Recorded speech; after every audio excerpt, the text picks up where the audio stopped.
Muito boa tarde a todos. Eu agradeço antes de mais a vossa presença e o interesse em assistir a mais uma iniciativa online do BIG.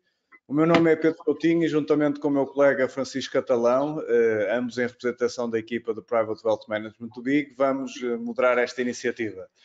Este evento enquadra-se nas sessões BIG e Talks que tiveram início nas últimas semanas e onde já foi possível assistir, por exemplo, ao testemunho direto do CEO da REN, do CFO da EDP, do Investor Relations do CTT e na terça-feira passada a 4 fintechs portuguesas, a Seeders, a GoParity, a Happy e a Drivit. E hoje a equipa de Private Wealth Management do BIG traz-nos mais uma sessão muito interessante, com dois tópicos de extrema relevância dado o atual contexto global. A primeira apresentação com o tema Flash Crash Económico e o grande rally do S&P 500. E a finalizar será apresentado um panorama fiscal pós-Covid.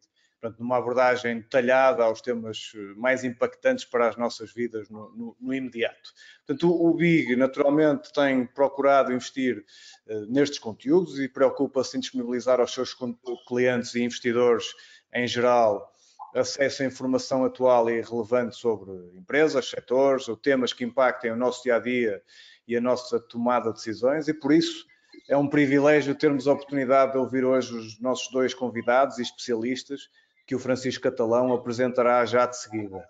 Portanto, o webinar terá uma estrutura bastante clean, com duas apresentações de aproximadamente 25 minutos e em seguida falaremos numa ronda de perguntas e respostas direcionada a ambos os convidados. Portanto, durante o evento, estejam à vontade e coloquem as vossas questões no chat disponibilizado por esta plataforma. Pois tanto eu como o Francisco estaremos atentos e, dentro do possível, tentaremos fazê-las chegar aos palestrantes. Portanto, pretende-se esclarecer as vossas dúvidas sobre os mercados financeiros para os próximos meses, portanto, assim como todas as questões mais específicas sobre as temáticas fiscais que sejam hoje abordadas. Portanto, estejam, repito novamente, à vontade para colocar as perguntas que vos pareçam pertinentes. Portanto, Francisco, podes apresentar os nossos convidados de hoje, por favor? Obrigado, Pedro, pela tua introdução. Aproveito para agradecer a todos os presentes por terem decidido investir um pouco do seu tempo, que sabemos que é precioso, para participar em mais uma iniciativa da equipa de Private Wealth Management do BIG, assim como aos nossos convidados, o meu caríssimo colega e amigo João Lampreia e o ilustre Dr. Ricardo Palma Borges, com quem tenho o privilégio de colaborar há já alguns anos. Sejam os dois também muito bem-vindos.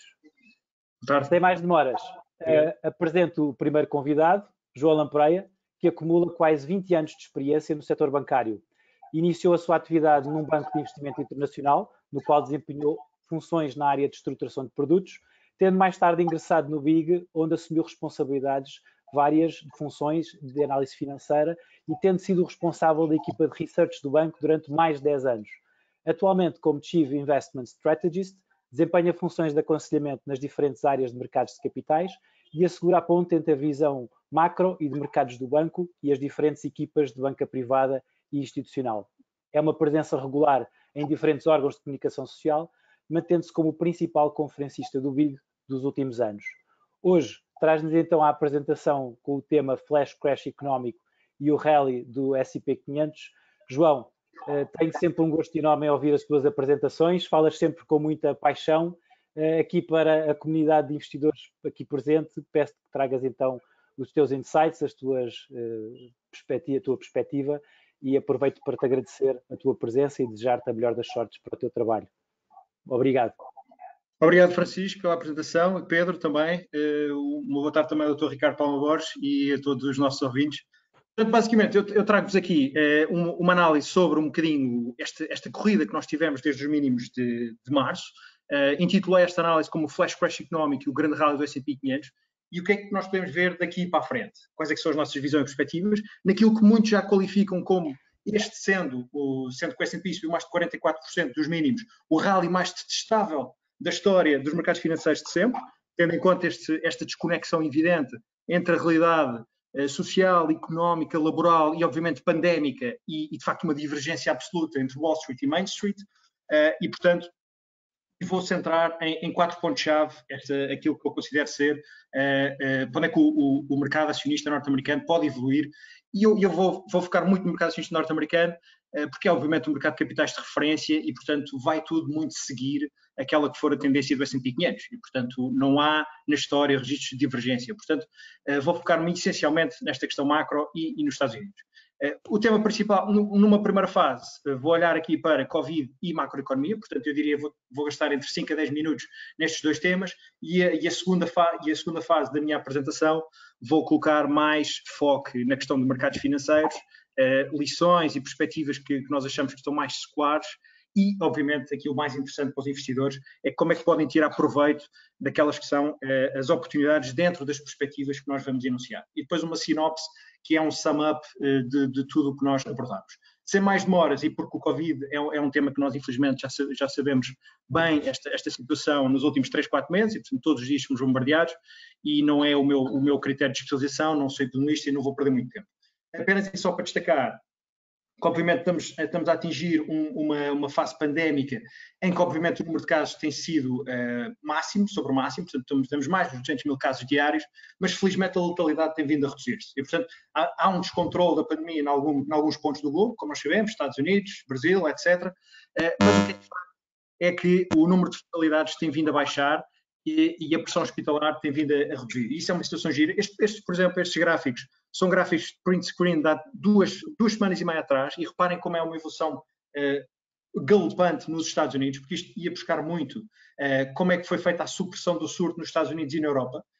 Isto é muito interessante porque há pouco mais de 2 semanas atrás os Estados Unidos ainda estavam com 30 mil casos, pouco mais de 30 mil casos diários, e agora já ultrapassaram a fasquia dos 50 mil casos diários, sendo que este incremento é essencialmente nos estados que foram muito fustigados numa primeira fase, como nomeadamente Nova Jersey, Nova York, Pensilvânia. Nesta fase são aqueles estados do sul, mais sul-arengos, Arizona, Flórida, Califórnia, Texas, e outros estados norte-americanos, e portanto já até quarentenas dentro dos Estados Unidos e restrições de voo dentro dos Estados Unidos.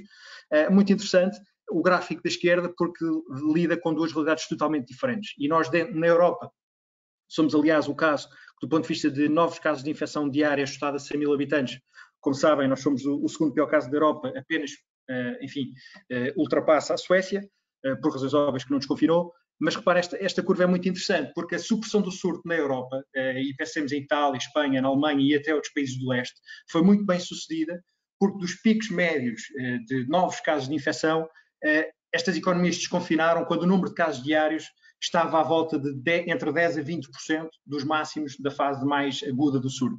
E é muito interessante, porque os Estados Unidos fez a supressão do surto e uma redução à volta de 30%, entre 30% a 40% do pico, ali em março, abril, e, portanto, naturalmente, isso não foi suficiente. Essa supressão não foi suficiente.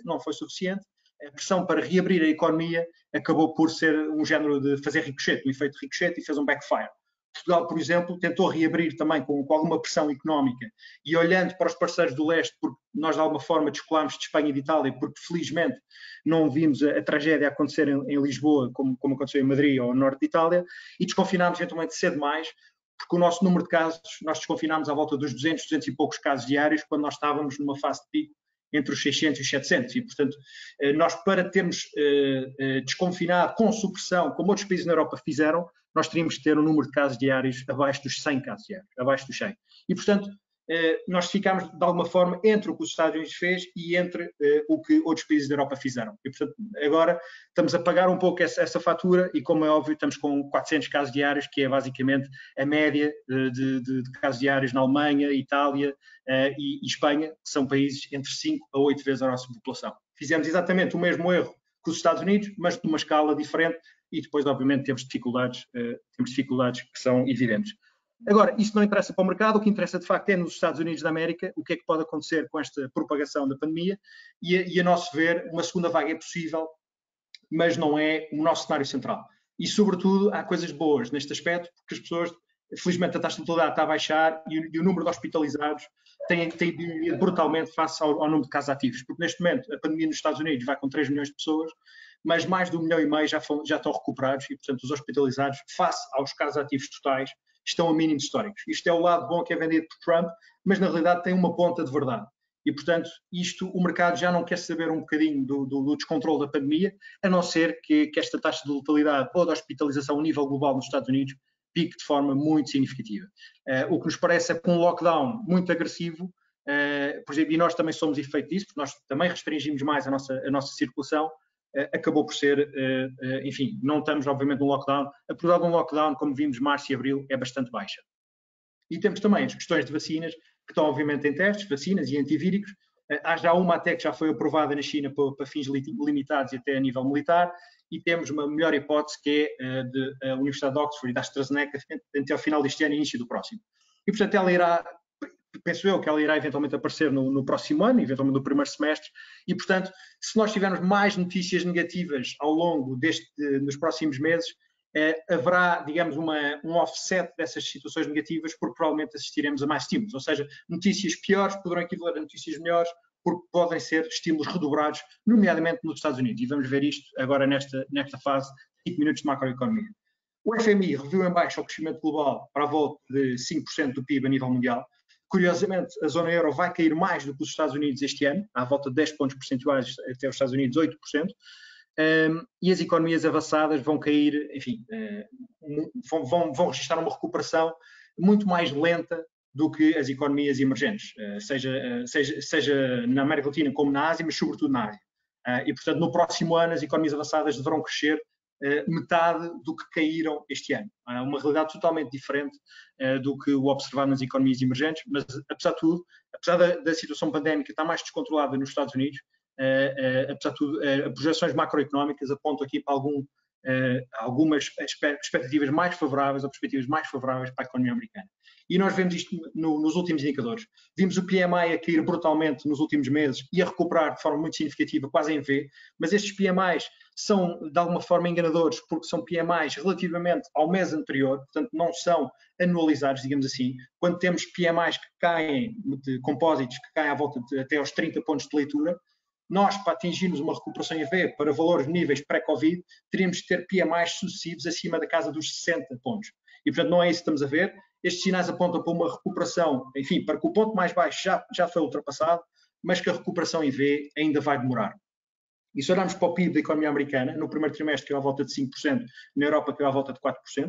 No final deste mês, de julho, serão divulgados os números do segundo trimestre e a expectativa é que por cada mês de lockdown haja uma queda do PIB à volta de 3%, portanto é muito natural que obviamente a parte mais negativa da atividade económica, mas que já está de alguma forma incorporada nos preços atuais, é que o PIB da economia americana e europeia cai entre os 10% a 15% no segundo trimestre deste ano e portanto vão ser números que vão ser divulgados no final deste mês.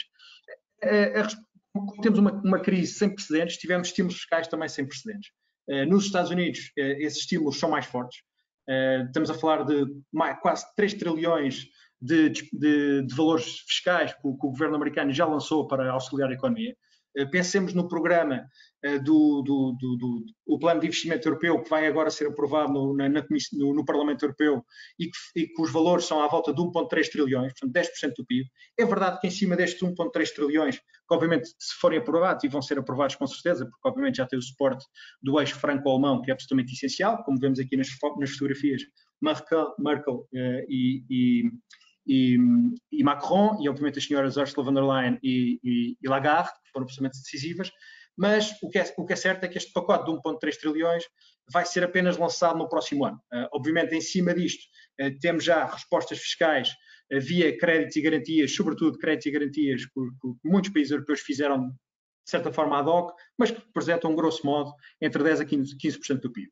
Mas do ponto de vista coordenado, a resposta americana é mais forte. Eu recordo até que há valores deste programa que vão terminar agora no final do mês e, portanto, é muito provável, nomeadamente aquela questão do subsídio semanal de $600 por semana, atenção, $600 por semana, que vão acabar no final deste mês e vão ser muito provavelmente renovados. Fala-se também em programas de infraestruturas nos Estados Unidos à volta de 1 trilhão e, portanto, eu não me surpreenderia se os Estados Unidos no final do ano, até com mais notícias do ponto de vista pandémico, atingisse valores de despesa fiscal à volta dos 5 trilhões e, portanto, quase entre 20% a 25% do PIB, sendo que o plano do plano de investimento europeu só vai concretizar-se no início do próximo ano. E, em cima disto, temos uma ligação direta entre o governo e o Tesouro americano, que é, obviamente, muito mais forte do que o Banco Central Europeu e os diferentes Estados, por razões naturais, tendo em conta o federalismo e o não federalismo. E, portanto, o Fed já aumentou o seu balanço em 3 trilhões, que é mais do triplo do que o BCE já o fez. E se olharmos para indicadores muito importantes, que é o indicador do mercado laboral, nós assistimos a uma redução espetacular do indicador do mercado de emprego norte-americano. E, aliás, no dia 5 de junho, que é relativo ao mês de maio, a economia americana adicionou 2,5 milhões de postos de trabalho, quando era esperado que ainda que caísse cerca de 7 milhões. E, portanto, face ao consenso, a economia americana adicionou 10 milhões de postos de trabalho no mês de junho, e de facto foi um número absolutamente histórico. E de facto no último mês foram mais 5 milhões que foram adicionados, e portanto estamos a assistir a uma recuperação muito rápida da economia americana, sobretudo do mercado de trabalho, e as prestações de desemprego semanais estão ali à volta de 1 milhão por semana. Hoje tivemos uma leitura à volta de 1,3 milhões e o número acumulado já baixou para os 18 milhões. Em cima disto, temos o rendimento disponível das famílias, porque obviamente estão a ser subsidiadas pelo Estado para não trabalhar, ou em layoff, ou etc., estão a subir de forma drástica. A taxa de poupança, inclusive, chegou a estar acima dos 30%, agora retrocedeu para níveis de 23%, mas o rendimento disponível das famílias tem estado muito alto. Portanto, isto vemos na linha de M1, que é tipo um indicador de massa monetária mais líquido, basicamente é dinheiro e depósitos à ordem, que é o mais líquido de todos, que explodiu nos Estados Unidos em relação à Europa, e, portanto, há aqui uma possibilidade de nós estarmos a subestimar eventualmente uma recuperação do consumo norte-americano, que é uma expectativa. Se olharmos para indicadores de alta frequência, eles estão a recuperar muito rapidamente, sobretudo nos países que já têm a pandemia mais controlada, como é o caso da Alemanha, e depois, obviamente, há coisas que estão mais atrasadas, que é a causa da restauração e da aviação comercial, a aviação comercial está a cerca de 1/3 do pré-Covid e a restauração a 50%. Olhando estritamente para indicadores de tracking da economia americana, temos que 9 casos de Covid e a questão do setor energético são eventualmente, são indicadores que são rolados do ponto de vista semanal, e portanto o laranja é o pior e o menos laranja ou azul é o melhor. Vemos que o que está mais benigno, digamos assim, é a questão do mercado de capitais e as condições de restrição financeira, bem como eventualmente há uma recuperação do mercado imobiliário e de vendas a retalho. Portanto, a questão da pandémica e a questão energética, aliás, a questão do setor aéreo, do ponto de vista semanal, até tem tido uma recuperação mais rápida em termos de year on year do que a questão pandémica e petrolífera. Olhando para o mercado de ações, para os últimos 10 minutos da minha apresentação, lições grandes. Lições grandes é a principal de todas, é a importância de permanecer investido, que é o timing market versus market timing. Nós não adivinhamos mínimos, não adivinhamos máximos, e reparem neste gráfico, é absolutamente fantástico, que tem a queda brutal do S&P 500 entre fevereiro e março. E qual é que seria o efeito? Portanto, temos o S&P hoje, em termos reais, já a 3.150, já muito perto dos máximos do início de junho, e também não muito distante dos máximos de fevereiro. Mas reparem no efeito ajustado, o que é que seria o S&P sem as 3 e as 5 melhores sessões. O S&P teria feito uma recuperação muito pouco expressiva, porque se pensarmos nas 3 melhores sessões, o S&P subiu quase 30% em 3 sessões. E, portanto, isto reforça-nos a importância de estar permanentemente investido no mercado, e agora também no downside, que eventualmente o mercado pode corrigir um bocadinho, mas é muito importante porque isto ilustra a perspectiva como nós fazemos, que o importante é o timing market, até para capitalizar ganhos, e obviamente porque não conseguimos temporizar a questão do mercado. E portanto temos ainda numa lógica que o mercado está a ser, tem feito este rally, sobretudo pela questão da liquidez, que obviamente está aqui num balanço entre o ciclo económico e o pandémico. Há ainda uma fraca visibilidade de lucros, aliás, cerca de 50% das empresas retiraram o ganho no último trimestre, mas os níveis de avaliação, face à liquidez que nós estamos a ver, estão, de certa forma, completamente distorcidos, e também em relação às taxas de juros. As taxas de juros estão a mínimos históricos, como é óbvio, não é sem surpresa nos Estados Unidos e no Japão, que estão a zero ou negativas no caso do europeu, mas, de facto, há uma grande novidade nos Estados Unidos, em que as taxas de juros estavam perto de 2% e hoje estão entre 60 a 70 pontos base, o que confere um prémio de risco às ações face às obrigações claramente mais interessante. E, portanto, se é tributos paribus, se não houvesse pandemia, mas se as taxas de juros em fevereiro tivessem aos níveis atuais, ao invés de quase 2%, o S&P estaria a 4.000 pontos e não a 3.400 em fevereiro. E, portanto, é muito interessante percebermos esta dinâmica entre taxas de juros e mercado de ações, que são, obviamente, autoalimentam-se. Por outro lado, temos a questão da liquidez. é chamada a put dos bancos centrais, que confere um backstop ao downside do equity. O rácio do S&P 500 face ao M2, a massa monetária M2, portanto inclui o M1 e depois alguma coisa mais líquida, mas não tão líquida como depósitos e como são os depósitos e cash. Reparamos que o S&P está a cerca de 40% dos máximos e abaixo também dos últimos 20 anos. E no gráfico da direita é corroborado uma grande valorização do S&P em momentos em que o Fed aumenta exponencialmente o balanço, como foi manifestamente o caso atual.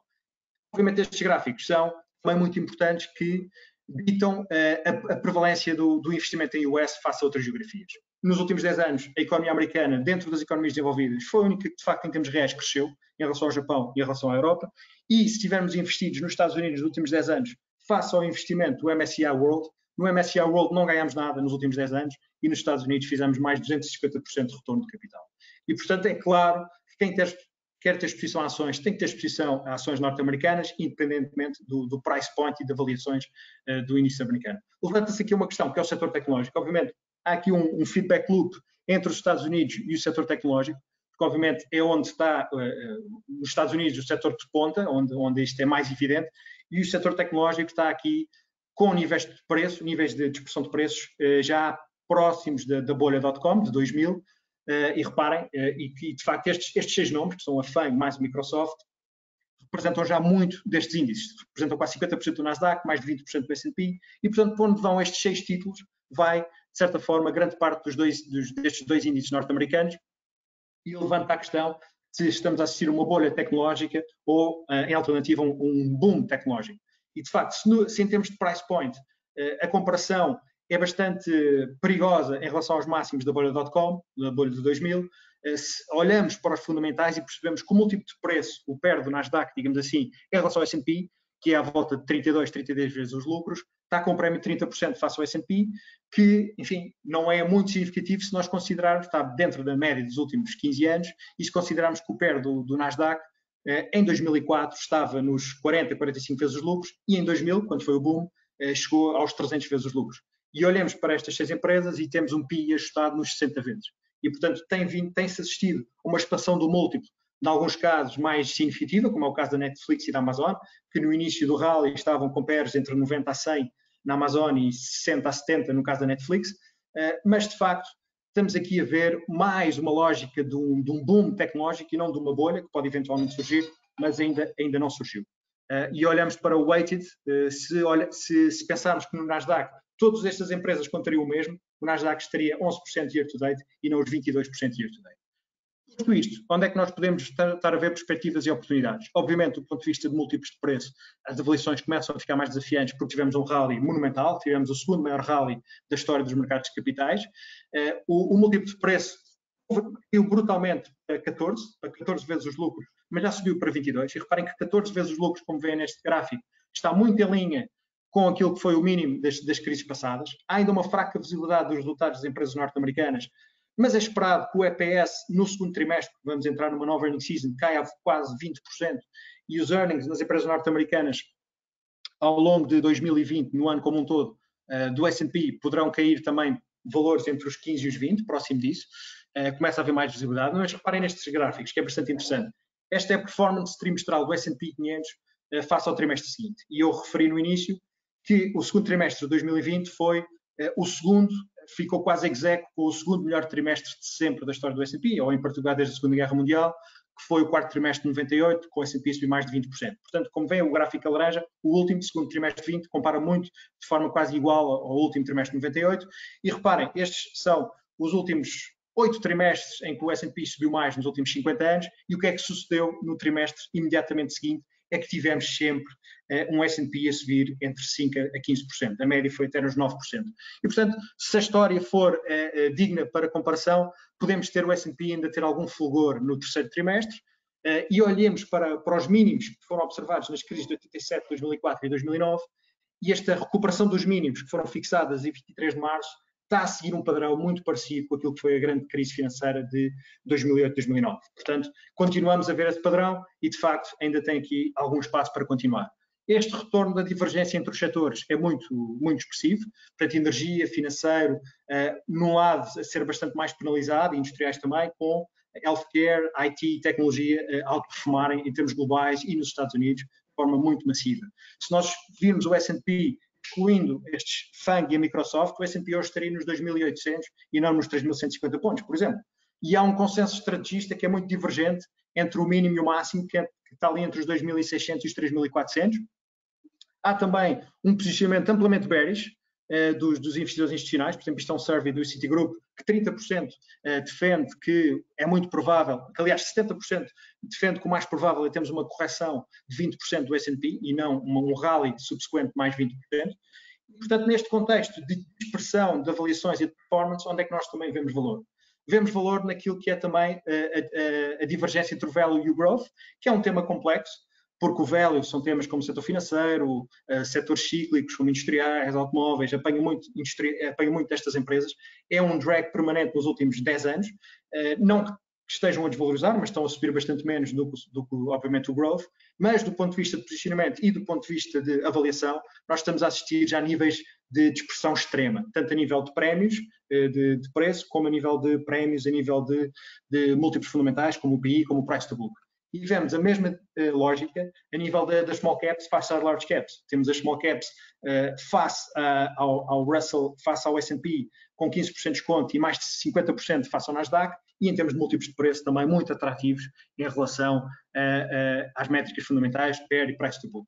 E se olharmos para a performance desde o início do ano, reparem que estes 4 temas, portanto, large caps, growth, value e small caps, eles, de alguma forma, convergiram muito no mínimo da crise. Aliás, as small caps e as value, no máximo de junho, no máximo do equity de junho, quase que colaram face ao pricing point do S&P 500 e nesta fase voltaram a divergir brutalmente. E as small caps tendem a valorizar fortemente no caminho de saída dos resultados, não só porque há uma reversão cíclica de expectativa dos resultados, como há também uma certa remoção do risco existencial destas empresas. E, portanto, eu acho que estas empresas poderão beneficiar grandemente de uma inversão do ciclo no espaço de 12, 18 meses.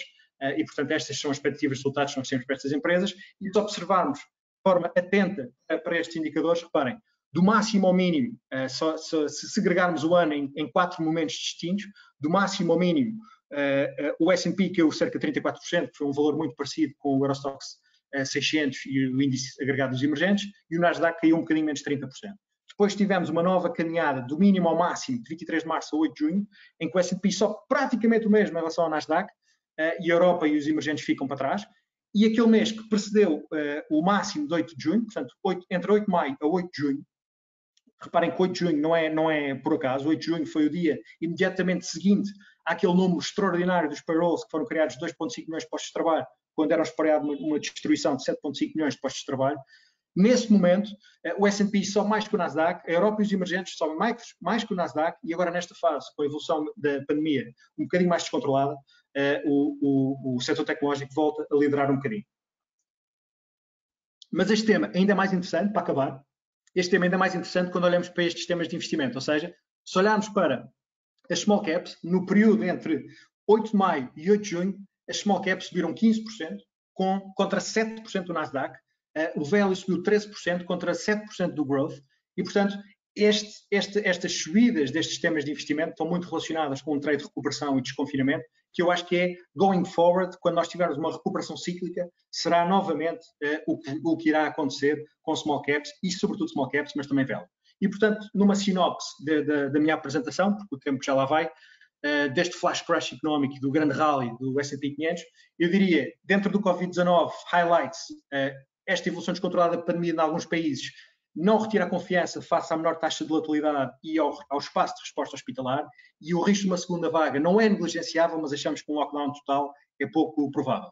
Por outro lado, em termos económicos, sabemos que esta é uma quebra brutal da atividade económica, mas estes riscos que teríamos com uma recuperação estilo anos 30, letárgica, agonizante, foi mitigada em grande parte pela questão da resposta fiscal e monetária, que foram decisivos. Portanto, o mínimo do ciclo económico foi ali entre final de abril e maio, e de facto os indicadores de mobilidade, recuperação extraordinária no mercado de trabalho dos Estados Unidos e os níveis históricos de poupança confirmam estes sinais positivos do ponto de vista macroeconómico.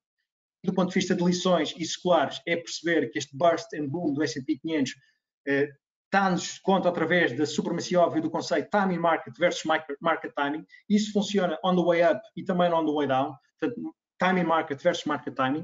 Estados Unidos, o mercado dos Estados Unidos e a tecnologia é uma relação umbilical e são temas de investimento incontornáveis para quem quer ter exposição a ações. Este risco de nascimento de uma bolha tecnológica é real, mas os fundamentais que nós vemos agora e que eu vos falei ainda colocam isto numa fase embrionária. Pode acontecer, mas ainda não estamos lá.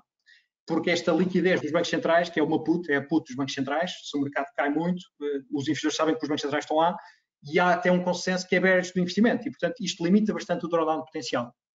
E portanto, neste contexto, com perspectivas e oportunidades para a frente, vemos o tema de rotação gradual de temas Covid winners, que é tecnologia e healthcare, que mantém-se nos portfólios, mas esta rotação Covid winners para recovery winners, com plays de investimento graduais e seletivos em temas como small caps, values e cíclicas, porque a dispersão a nível de performance, avaliações e posicionamento extremado são bastante suportadas para este racional de investimento nos próximos 12, 18 meses. E com isto termino. Francisco. Muito obrigado, João, pela tua apresentação, sempre clara e objetiva. Muito obrigado. Aproveito para agradecer as questões que têm sido colocadas no chat e a vossa participação.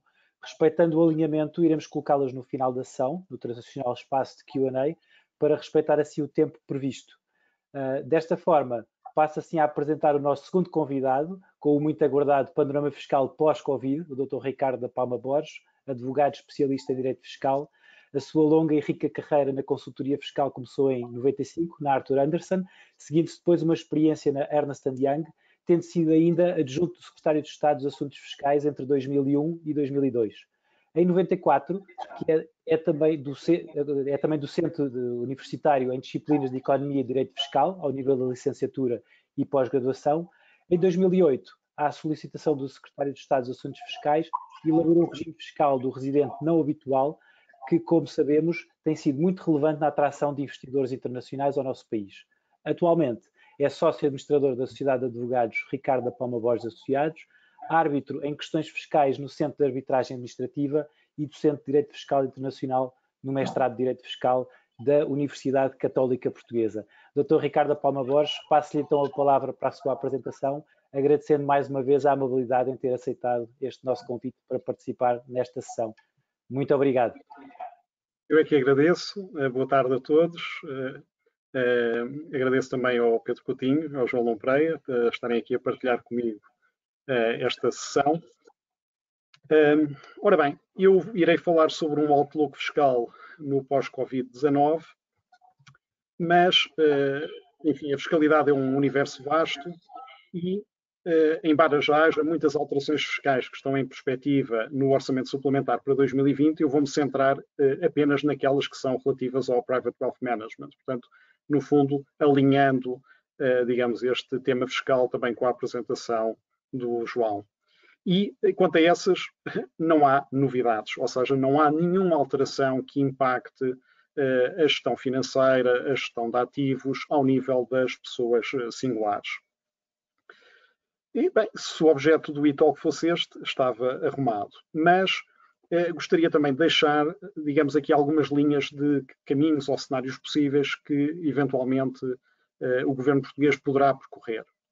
Portanto, até agora, nesta área em particular, optou-se, neste orçamento suplementar, por manter uma fiscalidade atrativa, tendencialmente inalterada. Há um conjunto de medidas de apoio às empresas, com especial incidência na área do IRC, mas na área do IRS, na área da tributação dos rendimentos de capitais, das mais-valias, etc., a fiscalidade mantém-se inalterada. E, portanto, até agora, parece que o caminho que o governo português se propõe perseguir é o de continuar a captar os não-residentes para os regimes fiscais do residente não habitual, eventualmente do Golden Visa.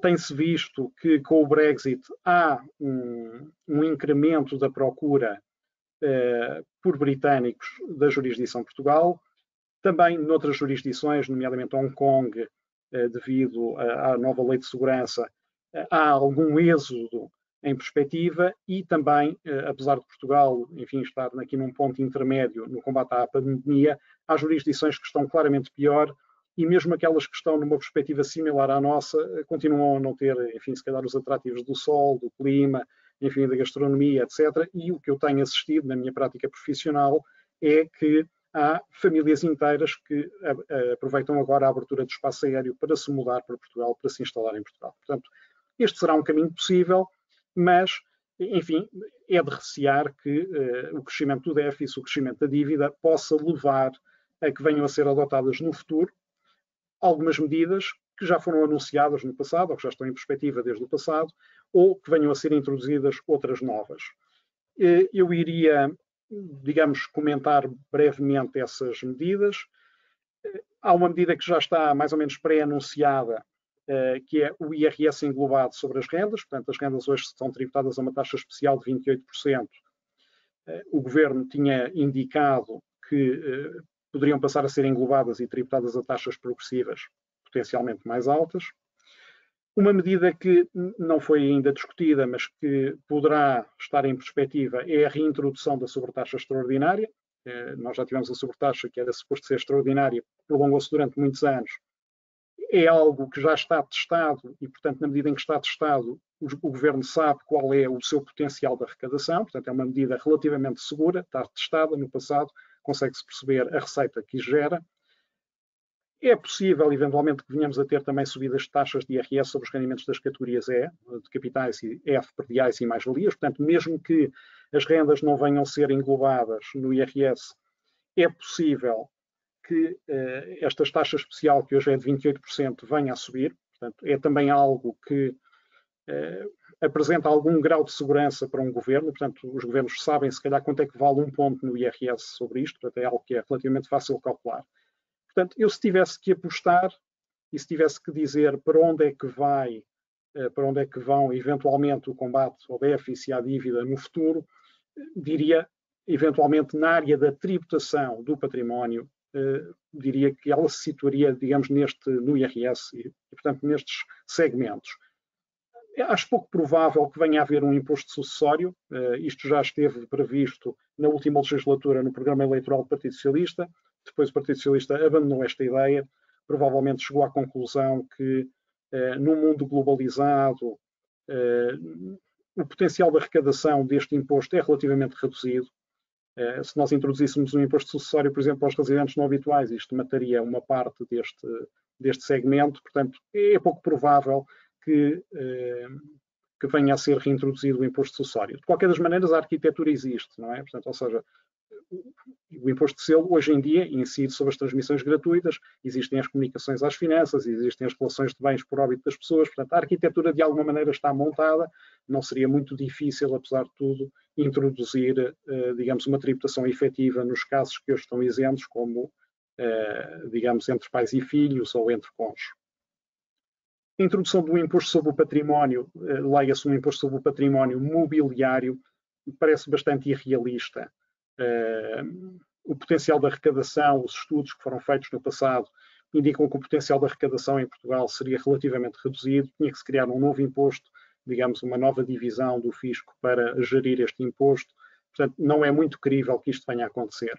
Um imposto sobre as transações financeiras é um tema que se arrasta ao nível da União Europeia já durante muitos anos, mas também não se perspectiva que o potencial de arrecadação de um imposto deste género venha a ser muito grande e, portanto, não parece que Portugal vá antecipar-se àquilo que venha a existir em termos de consenso na União Europeia. Foi também já proposto, digamos, uns impostos do tipo one shot, no fundo, uma espécie de tributação confiscatória ou expropriatória sobre, tendencialmente, digamos, ativos mais líquidos, por exemplo, depósitos. Acho pouco provável também que isso venha a existir. Poderia haver não só problemas constitucionais, há problemas também de antecipação. Uma medida destas, enfim, tem que ser introduzida por lei do Parlamento e, portanto, teria que ser anunciada previamente. É pouco realista pensar que ela poderia ocorrer. Este caminho, digamos, de incremento dos impostos é o caminho que Espanha, digamos, com o governo às esquerdas, está a perseguir. Portanto, Espanha tem introduzido um conjunto de medidas na tributação dos patrimónios, na tributação do Private Wealth Management e, portanto, enfim, os nossos vizinhos optaram por esta via. Portugal até agora permanece imune. Um tema que que se tem vindo a agudizar, ou que se poderá vir a agudizar, é esta ideia de um país, dois sistemas. O que é que eu quero dizer com isto? Nós hoje em dia temos dois segmentos em Portugal. Temos, digamos, o grosso da população, que paga, digamos, impostos bastante altos, nomeadamente ao nível do IRS, e depois temos os residentes não habituais, que estão imunizados da maior parte do IRS. Não quer dizer que não paguem IRS, pagam IRS sobre algumas realidades, trabalho dependente, independente, mais-valias mobiliárias, mas estão imunes à tributação em vários tipos, várias categorias de rendimentos. E, portanto, uma das questões que nós também teremos sempre que pensar é, quando nós introduzirmos estas medidas fiscais, nós temos estes dois universos populacionais. Temos o grosso da população e temos digamos, esta aldeia gaulesa dos residentes não habituais, que, no fundo, tem que ser pensada. Eles já serão, em princípio, mais de 30 mil, que, no fundo, reclamam um regime fiscal especial ou que, no fundo, gozam de um regime fiscal especial. Perspectivas sobre o regime dos residentes não habituais e Golden Visa. Enfim, como é do domínio público, houve uma alteração recente no Orçamento de Estado para 2020 ao nível das pensões. Portanto, as pensões privadas oferidas pelos residentes não habituais até agora não pagavam imposto, portanto, estavam isentas em Portugal, e foi introduzida agora uma taxa de 10% sobre as pensões daquelas pessoas que entraram no regime após a entrada em vigor da lei do Orçamento de Estado para 2020. A quando deste último Orçamento de Estado, houve alguma discussão de bastidores sobre se seriam introduzidas ou não outras alterações no regime. Recorde-se, por exemplo, que o regime prevê possibilidades de isenção de tributação sobre juros, possibilidades de isenção sobre dividendos, sobre mais-valias imobiliárias, sobre rendimentos prediais. E, enfim, essas alterações não foram avante, portanto, neste momento, o único aspecto em que Portugal estava a ser pressionado por outras jurisdições, nomeadamente escandinavas, era a questão das pensões. Esse aspecto foi alterado, mas, no fundo, o regime fez agora 10 anos. Não sei até que ponto é que não haverá outras alterações no regime e, em princípio, a existirem seriam num sentido eventualmente desfavorável. Mas, como digo, não sei se isto agora estará nas prioridades do governo. Portanto, para já, essa discussão de bastidores existiu, mas foi estancada e foi limitada à questão das pensões. Perspectivas sobre o regime Golden Visa. As pessoas talvez não tenham a noção, face às notícias que foram saindo quando o Orçamento de Estado para 2020, ficou-se com a ideia de que o investimento imobiliário deixava de qualificar para o Golden Visa, nomeadamente o investimento imobiliário no litoral do país. Bem, a realidade dos factos é que o Orçamento de Estado contempla apenas uma autorização legislativa sobre esta matéria. Ou seja, neste momento, o regime Golden Visa permanece inalterado, o investimento em Lisboa, no Porto ou em qualquer zona do litoral continua a qualificar os investidores para o regime das autorizações de residência. O timing, de facto, desta autorização legislativa e toda esta discussão no Orçamento de Estado não podia ter sido pior, não é? Porque, enfim, mais depressa se quisesse acabar com o investimento imobiliário nos grandes centros, mais depressa chegasse a pandemia. E, portanto, tenho muitas dúvidas que esta autorização legislativa seja concretizada. Houve algumas declarações, nomeadamente do Ministro da Economia, de que esta alteração, em princípio, só iria entrar em vigor em 2021 e que daria algum tempo ao mercado para se ajustar, embora estas declarações são anteriores ao início da pandemia. Não sei se com a pandemia não vai haver aqui um recuo e não se vai manter o regime Golden Visa, digamos, qualificado pelos investimentos imobiliários no litoral do país. Queria-vos deixar também algumas notas aqui de um professor norte-americano da Universidade de Michigan, que abre algumas perspectivas do que é que poderá ser no curto, médio e longo prazo a tributação sobre a pandemia. Portanto, ele acha que nos próximos 5 anos vai haver uma tributação sobre os lucros excessivos, portanto, há de haver algumas sociedades que, no fundo, beneficiaram do confinamento, nomeadamente todas as sociedades que estão ligadas ao digital, os Netflix, as Amazons, etc., e também sobre a tributação dos serviços digitais, dos serviços prestados por via digital. A médio prazo, ele julga que os governos devem aumentar a tributação sobre os ricos e também sobre as sociedades, e continuar a adotar impostos sobre impostos de tipo ambiental. E, no mais longo prazo, ponderar soluções inovadoras como impostos sobre a inteligência artificial, sobre as criptomoedas e sobre as transações financeiras. Portanto, são algumas ideias, enfim, é um pensador reputado, veremos. Portanto, a questão, de facto, claramente em cima da mesa são as tributações do lucro excessivo e a tributação dos serviços digitais, nomeadamente ao nível da União Europeia versus os Estados Unidos. Agora, gostaria de vos deixar aqui algumas notas. Acho que é interessante revisitarmos aqui alguns temas sobre a tributação dos investimentos financeiros, das pessoas singulares, dos investidores particulares. E, basicamente, eu vou abordar os tais dois segmentos populacionais. Por um lado, o segmento dos residentes não habituais e, por outro, digamos, o segmento dos residentes normais. Nos residentes não habituais, o que é que se verifica? O que se verifica, no essencial, é que o regime favorece a isenção dos juros e dos dividendos, mas tributa tendencialmente as mais-valias.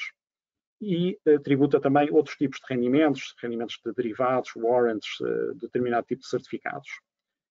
E, portanto, isto gera aqui algum potencial de arbitragens, não é? Portanto, nós temos não uma tributação neutra e, digamos, simétrica, horizontal, sobre todos os tipos de rendimento de capital. Portanto, temos tipos de rendimento de capital que estão isentos, tipos de rendimento de capital que pagam 28% e, no limite, temos rendimentos de capitais que pagam 35% se tiverem origem em certos paraísos fiscais. E, portanto, um dos aspectos que continua a ser muito relevante para este segmento é uma correta gestão, um correto asset management, mas em que o asset manager tem que ter também alguma educação fiscal, porque há de facto uma diferença muito acentuada entre o rendimento bruto e o rendimento líquido devido ao fator fiscal relativo quanto aos residentes não habituais. Deixo apenas aqui também esta lista, portanto a lista dos paraísos fiscais portugueses. Um aspecto interessante é que portanto, é uma lista bastante extensa, estamos a falar de mais de 80 jurisdições. Aquelas que estão assinaladas a amarelo são, no fundo, um bocadinho à maneira do Dr. Jekyll and Mr. Hyde, são inimigos fiscais e são amigos fiscais. São inimigos fiscais porque constam da lista dos paraísos fiscais, mas são países amigos, pelos quais nós temos convenções para evitar a dupla tributação. E, portanto, apesar desta dupla natureza, digamos, paraísos fiscais por um lado, países com convenção fiscal por outro, Portugal, mesmo para os residentes, portanto, especificamente para os residentes não habituais, vai isentar estes rendimentos. Portanto, a circunstância de ser um país amigo vai prevalecer sobre ser um país inimigo. Uma questão muito relevante também é, no fundo, qual é o veículo pelo qual eu devo realizar os meus investimentos. E, normalmente, há três grandes opções. Ou a pessoa faz um investimento direto, digamos como investidor privado, ao nível como pessoa singular, como um particular, se quiserem. Uma solução bastante popular e cuja atratividade, a meu ver, se tem incrementado é a opção pelos seguros de vida Unit Link. E uma terceira possibilidade é a possibilidade, nomeadamente para os residentes não habituais, de utilizar uma sociedade e fazer a gestão dos seus portfólios ao nível de uma sociedade. E, portanto, no essencial, o que eu iria fazer aqui, agora, brevemente, é uma comparação necessariamente sumária entre estas várias hipóteses. Obviamente que se eu tiver um investimento direto, tendencialmente tenho uma tributação imediata, portanto, se eu receber um juro, um dividendo, realizar uma mais-valia, eu sou tributado no imediato. Não é necessariamente assim no Unit Link. No Unit Link, digamos, uma coisa é o que se passa dentro da apólice, outra coisa é o que se passa entre o investidor e a apólice. Portanto, o tomador da apólice, o subscritor da apólice, tem a possibilidade de diferir, no fundo, a tributação até ao momento em que resgata a apólice, total ou parcialmente, e, portanto, passa o dinheiro de dentro da apólice para o seu bolso particular. As sociedades, nomeadamente sociedades estrangeiras, em especial para o segmento dos residentes não habituais, também poderão permitir alguma possibilidade de diferimento fiscal relativamente aos rendimentos que ficam bloqueados ao nível da sociedade e, portanto, que não são distribuídos para as pessoas singulares. Portanto, já sabemos que os residentes não habituais podem ter isenções sobre os juros e sobre os dividendos. Os não residentes habituais, portanto, ou seja, digamos, o grosso da população portuguesa paga 28% de IRS sobre estes rendimentos. E, nas mais-valias, quer residentes não habituais, quer residentes normais, pagarão 28% num investimento direto. Mais uma vez, no Unit Link não é assim que se passa, portanto, há como um véu entre as pessoas e os seus investimentos e portanto, não há uma tributação imediata dessas mais-valias nas esferas pessoais. E, eventualmente, ao nível societário, existem jurisdições que têm taxas de tributação mais baixas do que a portuguesa sobre, nomeadamente, as mais-valias de trading, as mais-valias de curto prazo. No investimento direto, nós temos diferentes taxas de IRS, portanto, em geral é 28%, mas em alguns tipos de investimentos poderá chegar até aos 53%, portanto, a taxa máxima de IRS acrescida, digamos, da taxa de solidariedade, e há algumas reduções fiscais, mas são reduzidas. No Unit Link, nós começamos com uma taxa de 28%, mas essa taxa vai sendo reduzida em função do período de investimento. E, portanto, ao fim de 5 anos, a taxa desce para 22,4% e ao fim de 8 anos para 11,2%, mediante alguns requisitos.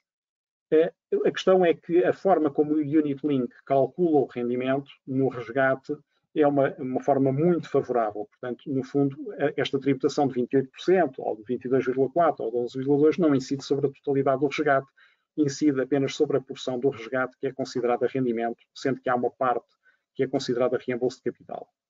E para os residentes não habituais, no fundo, os dividendos distribuídos por uma sociedade que faça o wealth management poderão estar isentos, assim como os juros de suprimentos a essas sociedades. Para os restantes, será uma tributação de 28%. Em princípio, para quase todos existe uma tributação punitiva dos investimentos nos paraísos fiscais. Portanto, enfim, simplificando um pouco, em geral, esses investimentos são tributados a 35%, sejam dividendos, juros ou mais-valias. As mais-valias não todas, mas apenas algumas, relacionadas sobretudo com obrigações e com unidades de participação em fundos de investimento. E as perdas que se apurem em valores mobiliários em que a contraparte da operação está num paraíso fiscal e, portanto, se nós pensarmos num fundo de investimento que amortiza as unidades de participação, a contraparte está num paraíso fiscal, portanto, o fundo de investimento em Cayman, no fundo, cancela as unidades de participação e, portanto, ele é a contraparte do investidor português. Portanto, nestes casos, nós temos uma tributação punitiva para toda a gente, incluindo residentes não habituais, de 35%, com exceção apenas daqueles paraísos fiscais com os quais Portugal tem a convenção para evitar a dupla tributação, sendo que no Unit Link, no fundo, não há este rótulo, portanto, o que se passa dentro da apólice, digamos, não vai discriminar se é paraíso fiscal, se não é paraíso fiscal. E, ao nível das sociedades estrangeiras, portanto, há muitos países que também não adotam estas medidas punitivas. Portanto, o que é que nós vemos? Que, no fundo, o Unit Link, ou a existência de uma sociedade para a gestão dos patrimónios, poderá ser uma solução simplificadora face a estas complexidades que o IRS tem. Por falar em complexidades, a complexidade tradicional do IRS é que nós temos cestos diferentes para juros e dividendos, por um lado, e mais-valias por outro, que não compensam, não é? Portanto, se eu tiver uma menos-valia, não posso compensar com um dividendo ou com um juro. Enquanto que dentro do Unit Link ou dentro de uma sociedade, eu tendencialmente tenho um lucro matemático e, portanto, no fundo, todas as operações de sinal mais ou menos compensam. Chama a atenção que é muito importante estar atento às oportunidades de compensar perdas com ganhos ao nível do IRS. Portanto, hoje em dia, pelo menos nos casos em que se opta pelo englobamento, será possível, por exemplo, que alguém que tenha perdas em valores mobiliários compensa essas perdas com ganhos, por exemplo, em imobiliário. E isto, até 2015, não era possível. E hoje é possível e tem sido liquidado como tal por parte da autoridade tributária. Um outro tema que também é muito complexo no IRS é a tributação dos ganhos cambiais. Portanto, a posição tradicional é que o ganho cambial puro não é tributado em IRS, tal como a perda não é dedutível, mas quando nós estamos a falar de produtos integrados, como derivados, warrants, em que pode haver várias componentes, uma componente mais-valia, uma componente cambial, uma componente de juro, uma componente de cupom variável, leia-se dividendo, Uma das dificuldades é perceber se nós vamos partir o produto e, portanto, tendencialmente vamos tributar separadamente o juro, o dividendo, o ganho ou perda cambial e o ganho ou perda nominal, ou se damos um tratamento integrado. E isto não tem uma resposta muito fácil. No fundo, quase que temos que ler produto a produto como é que vamos tributar este rendimento. Mais uma vez, aqui o Life Insurance ou a sociedade, no fundo, dão um tratamento integrado, contabilístico, matemático, aos rendimentos e aos gastos, e, portanto, nessa medida podem ser soluções simplificadoras.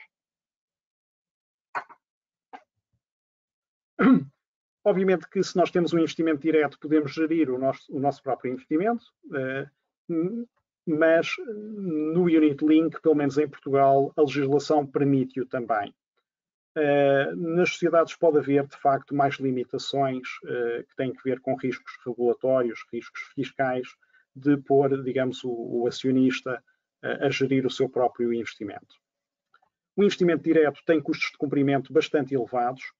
Nós agora vimos da época de IRS, aqui na minha sociedade de advogados nós elaboramos declarações fiscais para muitos clientes, nomeadamente não residentes, e, portanto, é muito complexo. Pessoas que têm, por exemplo, 6 contas bancárias, que movimentam dezenas de milhões de euros em compras e vendas e cupons, no fundo, colocar tudo isto numa declaração de IRS, transações em 30 jurisgeografias, em que nos obriga a olhar produto a produto para perceber a natureza do rendimento, tem um custo de cumprimento muito elevado. Mais uma vez aqui, o Unit Link ou as sociedades são soluções simplificadoras, porque as pessoas só têm uma linha de rendimento, que é o dividendo da sociedade ou a linha do resgate do Unit Link.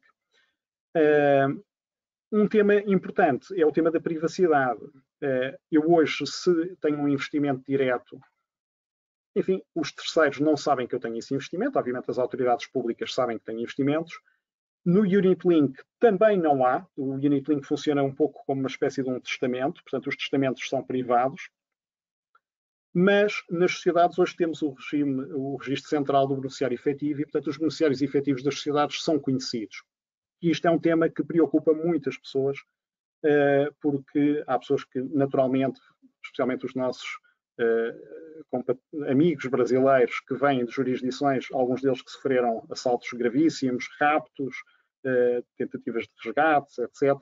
Portanto, são pessoas que valorizam muito a sua privacidade e, portanto, não gostam muito de soluções em que os expõem como a solução do regime central do registro central do beneficiário efetivo. E, portanto, se calhar preferem, hoje em dia, soluções em que, no fundo, o seu private wealth está preservado. Uma última nota, queria chamar a atenção para uma diretiva comunitária que se chama DAC 6 e que já foi transposta por um decreto. O que é um decreto? Ou seja, é uma lei que já está aprovada no Parlamento, mas que aguarda a promulgação do Presidente da República. E esta diretiva é um game changer. O que é que ela prevê? Prevê uma comunicação ao fisco de determinados mecanismos internos ou transfronteiriços com relevância fiscal. Ora bem, estes mecanismos não quer dizer que sejam mecanismos necessariamente fiscais, mas se tiverem um potencial risco de planeamento fiscal agressivo, vão ter que ser reportados. Esta lei vai ser retroativa, vai obrigar a que mecanismos transfronteiriços, ou seja, mecanismos que envolvem mais do que uma jurisdição, sejam reportados desde 25 de junho de 2018. Para que é que isto serve? Serve, eventualmente, para gerar inspeções aos contribuintes, para alterar a lei fiscal no sentido de tapar alguns buracos, algumas lacunas, para alguma eventual divulgação pública e também para trocar informação com outras autoridades fiscais. Esta informação vai ser guardada durante 15 anos. Quem é que está obrigado a isto? Todos os intermediários. E quem é intermediário? Bem, intermediário é um conceito muito amplo. Pode abranger advogados, contabilistas, bancos, seguradoras, consultores. Portanto, todas as pessoas que prestam aconselhamento que de alguma maneira pode vir a envolver uma vantagem fiscal, vão ter que reportar esse planeamento ao fisco. O que é o planeamento ou qual é o mecanismo? Bem, se vocês virem na apresentação, o mecanismo é uma definição amplíssima. Instrução, recomendação, exteriorizado expressamente ou tacitamente, concretizado e, portanto, no fundo, é um conceito amplíssimo do que é um mecanismo de planeamento. Uma questão preocupante é que estes intermediários vão ter que identificar os contribuintes para os quais fizeram os planeamentos. Portanto, ou seja, supostamente este leque de intermediários vai ser obrigado a denunciar os contribuintes. e as coimas são muito elevadas, podem chegar até 80 mil euros. A diretiva comunitária apenas obrigava a comunicar mecanismos transfronteiriços, mas a lei portuguesa, digamos, alargou este Big Brother também aos mecanismos internos e a todos os impostos. Mesmo o IVA, que é um imposto harmonizado a nível europeu, vai ter que, no fundo, ser reportado. Portugal, não sei se é pela letra P, alinhou com a Polónia, mas só Portugal e Polónia que adotaram uma solução deste tipo. Há vários partidos e vários setores da sociedade portuguesa que acham que esta lei é inconstitucional porque viola o sigilo profissional das profissões reguladas e isto é uma garantia do Estado de Direito, quer dizer, supostamente os advogados primeiro não podem revelar quem são os seus clientes. Segundo, enfim, não é propriamente o papel dos advogados andar a denunciar quem são os seus clientes, ou os contabilistas, ou os bancos, ou as seguradoras. A Comissão Nacional de Proteção de Dados mostrou-se contra. O PSD propôs no Parlamento uma alteração no sentido de salvaguardar os sigilos profissionais, mas isto foi chumbado. Consequências práticas disto. Portanto, a enorme abrangência daquilo que é reportável. Toda a diretiva e toda a lei é muito incerta, muito obscura, vai gerar enormes encargos com o cumprimento. E, no fundo, posso-vos dar apenas aqui um exemplo. Se alguém disser assim, eu devo subscrever um PPR ou uma carteira direta de valores mobiliários. Portanto, isto envolve uma arbitragem fiscal. Esta arbitragem fiscal terá que ser reportada. Eu sou médico, devo exercer a minha atividade em nome individual ou devo constituir uma sociedade? Se calhar esta arbitragem fiscal vai ter que ser reportada. Temos a Zona Franca da Madeira, que é um regime que incentivamos. Constituímos lá sociedades, se calhar vai ter que ser reportado. Residentes não habituais. É um mecanismo transfronteiriço, estas pessoas mudam a sua residência fiscal. Provavelmente terá que ser reportado.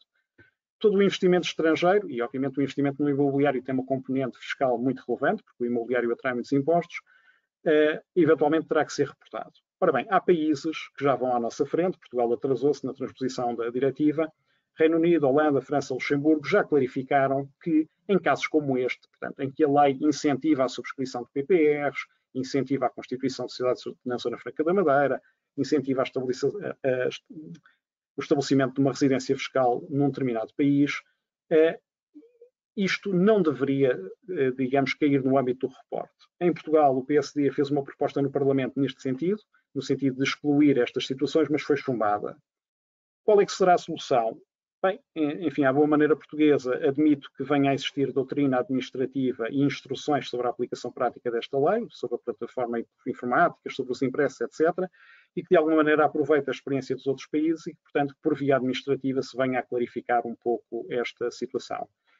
Recentemente, por causa da pandemia, a Comissão Europeia propôs o adiamento até 28 de fevereiro de 2021 deste mecanismo. Eu faço notar que se a lei supostamente saísse amanhã, os advogados teriam 10 dias para reportar, no fundo, os mecanismos que tivessem sido implementados desde 25 de junho de 2018. Portanto, no fundo, espera-se que Portugal se venha a prevalecer desta possibilidade de adiamento até 28 de fevereiro, venha a elaborar instruções, uma plataforma informática em condições e que, digamos, este Big Brother possa ainda ser, de alguma forma, limitado por algumas considerações de razoabilidade. E com isto termino a minha apresentação. Enfim, quem quiser pode ler o disclaimer e deixo também aqui os meus contactos. Obrigado.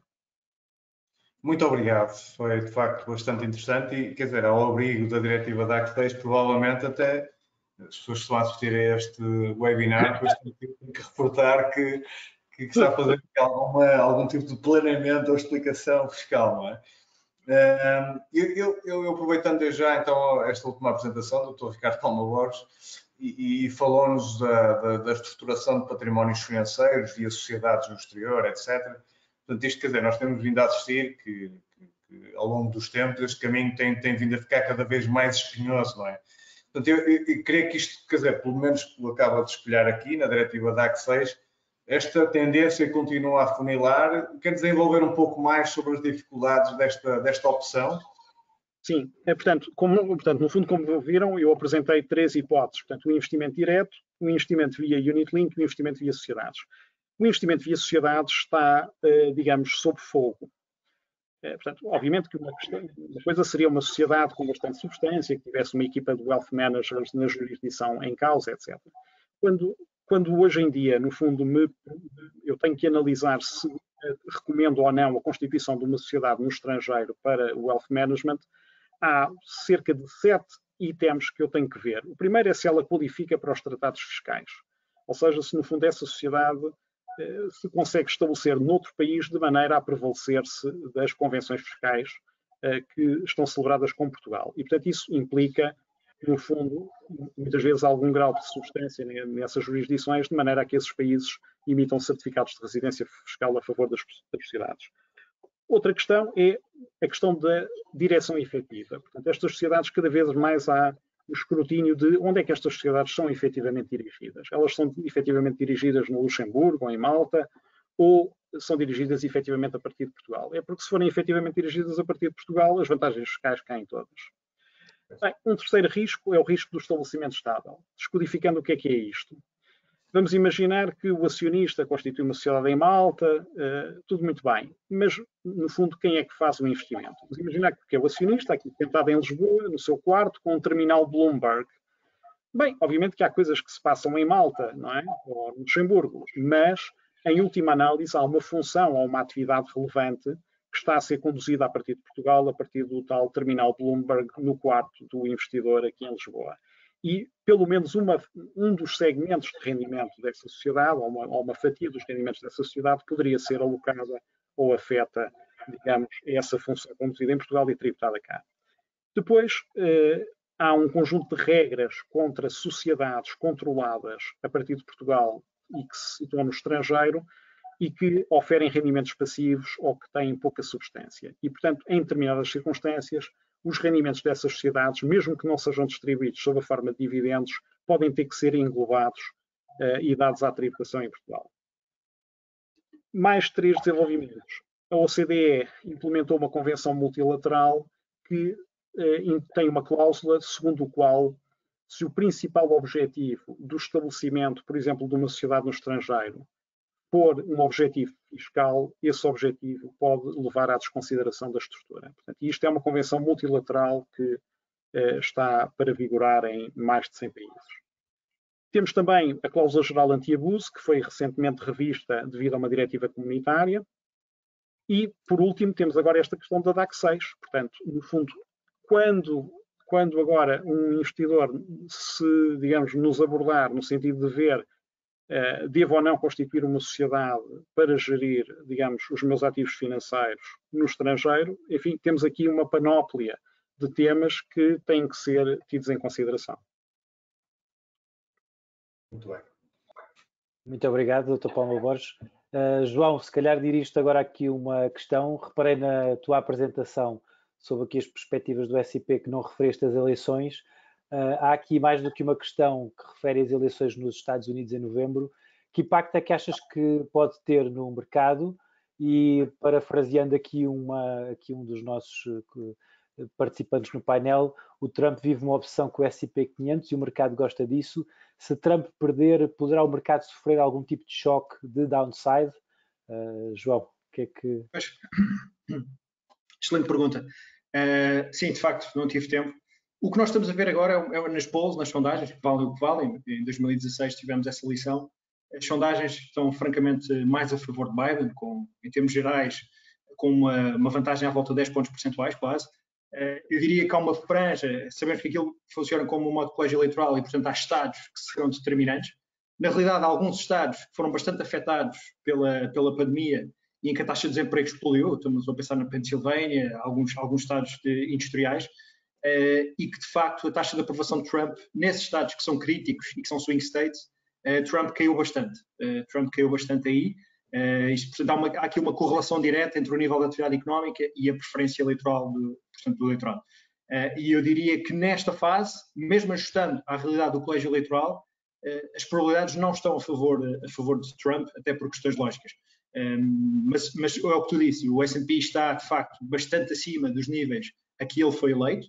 Se nós pensarmos até no mercado imobiliário, também é a mesma coisa. Portanto, se olharmos para alguns barómetros de património, de wealth, algumas coisas ainda vão a favor de Trump e ainda temos tempo até novembro. E, portanto, se de facto esta questão pandémica e o mercado laboral continuar a recuperar a esta velocidade, Trump poderá recuperar nas sondagens aquilo que perdeu, porque, de facto, enfim, não foi só Trump que perdeu, Bolsonaro, Johnson, portanto, algo que Covid também trouxe foi uma certa incompetência de incumbentes populistas a lidarem com a pandemia.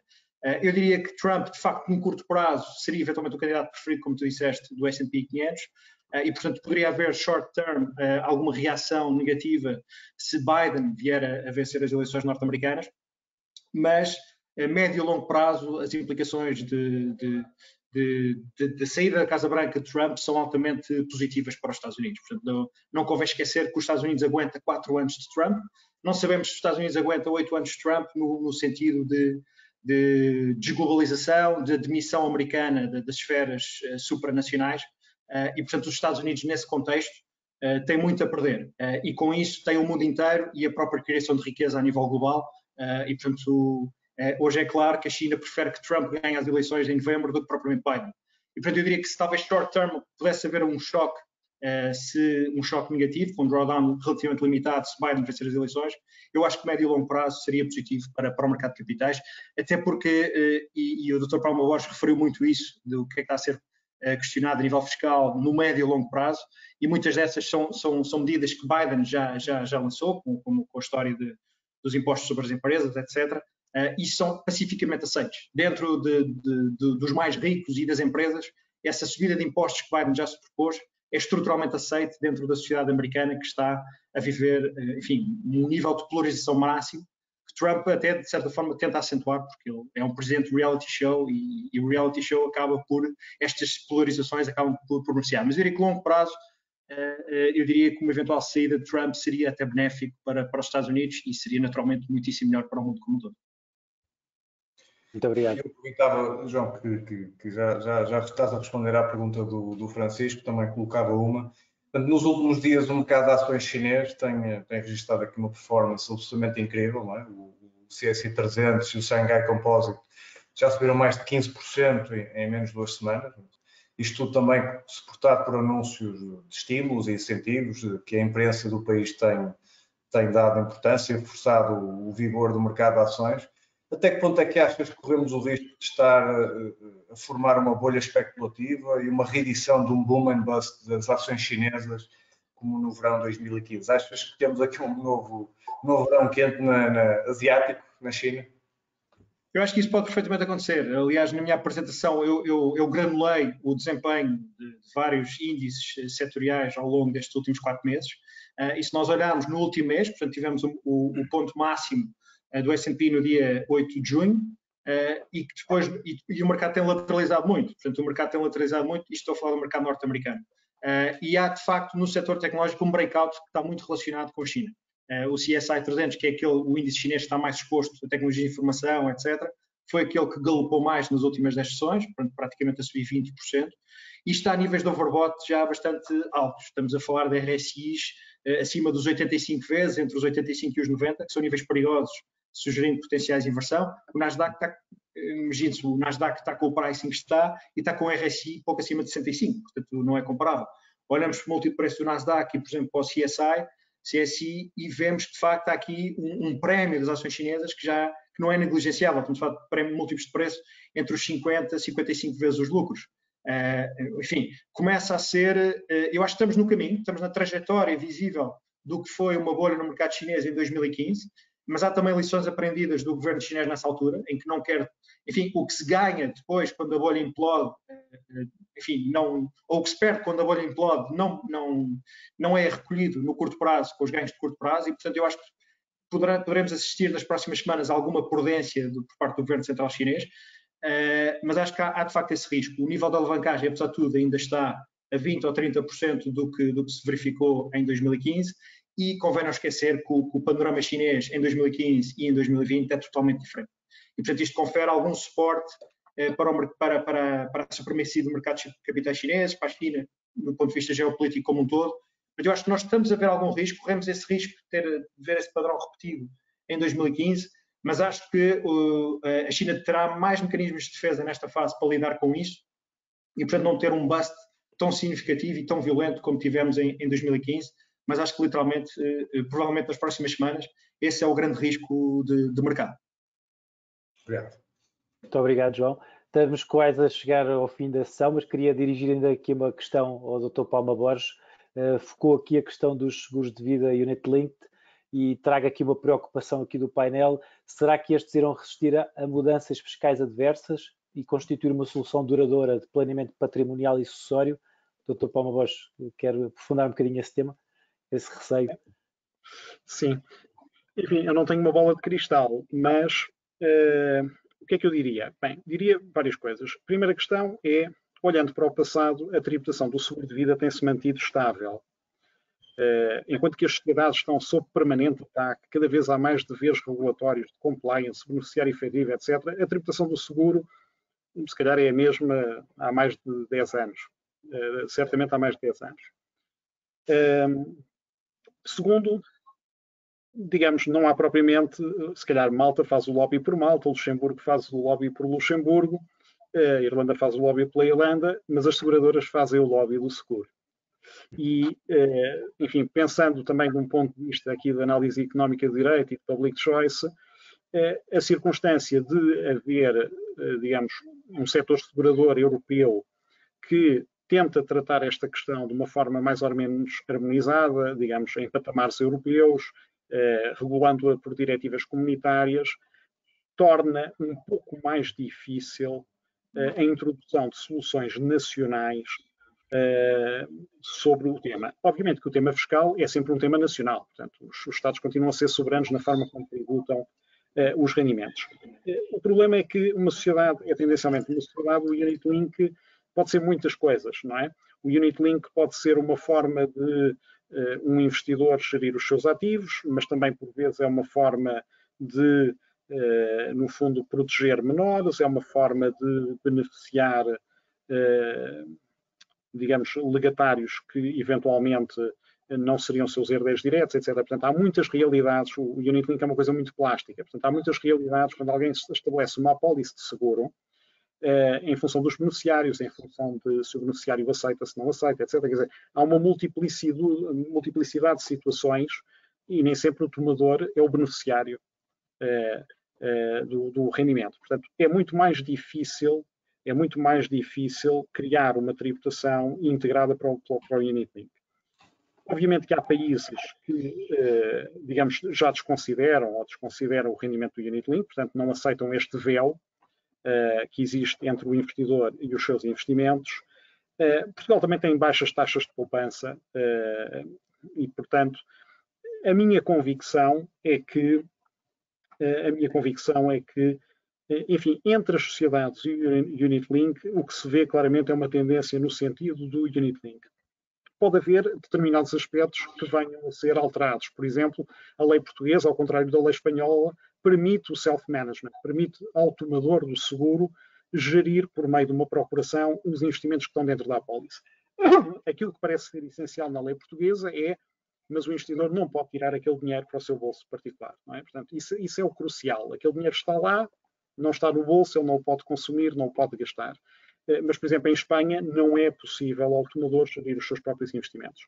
Portanto, eu diria, é possível que haja alterações, mas parece-me que o Unit Link resistirá melhor ao teste do tempo do que as sociedades. Essa tem sido a tendência. Portanto, hoje em dia, constituir uma sociedade para esta gestão patrimonial levanta uma barragem de questões. O Unit Link levanta algumas, levanta muito menos, apesar de tudo. Muito obrigado. Creio que em Espanha, inclusive, já pelo menos tenho visto em alguns fóruns que já há pelo menos uma proposta para tocar na parte fiscal dos Unit Links. Mas eu avançaria aqui então, fazendo só uma última ronda, o tempo vai longo, já vamos com 1h20, portanto, largamente ultrapassado, com várias questões já respondidas e fazendo aqui uma última verificação, já respondemos aqui à pergunta do Sr. José Novaes, perguntamos também relativamente à China.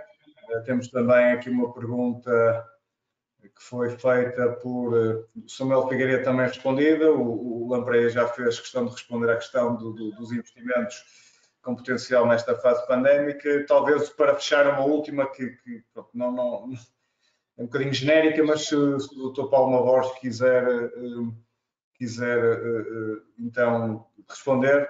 Alterações de fiscalidade dos recibos verdes passados para clientes fora da União Europeia. Não é? Portanto, trabalho remoto para empresas fora da União Europeia. Pergunta Pedro Monteiro. Não há nenhuma alteração em perspectiva. Um aspecto até engraçado relativamente a essa pergunta é este. Portanto, Portugal, por exemplo, discrimina contra muitos paraísos fiscais no investimento financeiro, como se viu, juros, dividendos, mais-valias. Ora, cada vez há mais prestadores de serviços em Portugal a emitir recibos verdes por prestações de serviços, sobretudo na área informática, a jurisdições como Guernsey, Jersey, e outras jurisdições, Gibraltar, portanto, onde estão tecnológicas. Ora, relativamente a esse aspecto, por exemplo, não existe qualquer discriminação negativa do prestador de serviços que tem como cliente entidades em paraísos fiscais, ao contrário do que sucede, digamos, nos rendimentos inbound, quando recebemos rendimentos de juros ou dividendos ou mais-valias com origem nessas jurisdições. Portanto, relativamente a essa situação, não há nenhuma alteração e vejo também com alguma dificuldade que pudesse haver, nomeadamente neste sentido negativo, porque, de facto, uma das coisas a que eu também assisto na minha prática profissional é há cada vez mais nómadas digitais a instalar-se em Portugal. E muitas vezes estes prestadores, sobretudo na área informática, têm clientes, muitas vezes um único cliente, e muitas vezes esse cliente está, digamos, numa daquelas 80 e tal jurisdições da nossa lista negra. Mas, portanto, quanto a isso, para já, não há nenhuma alteração. Muitíssimo obrigado. Bem, eu diria então, por terminado o webinar de hoje, foi um prazer contar com a vossa presença, Dr. Ricardo Palma Borges, João Lampreia, Francisco, a todos os presentes, muito obrigado. Em breve teremos mais sessões de webinars de Big e Talks organizados pela equipa de Private Wealth Management do Big. Da minha parte é tudo. Obrigado a todos. Até uma próxima oportunidade. Muito obrigado. Obrigado por terem assistido. Obrigado eu também. Um abraço a todos. Boa tarde. Boa tarde.